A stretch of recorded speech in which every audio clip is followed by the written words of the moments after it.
Amerika Birləşmiş Ştatlarının Ali Məhkəməsi Prezident Donald Trumpın miqrantlarla bağlı istəyinə hə deyib. Belə ki, məhkəmə Trump administrasiyasına 4 ölkədən olan miqrantın hüquqi statusunun ləğvinə imkan verən qərar qəbul edib.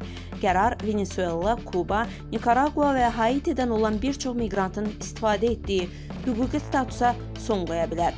Bu dəyişiklik təxminən 500 min insanı əhatə edəcək. Deportasiya riskində olanların ümumi sayının isə 1 milyona qədər artma ehtimalı var. Qeyd edək ki, sözü gedən hüquqi status sabiq prezident Joe Biden'ın dövründə xüsusi humanitar proqram çərçivəsində verilib.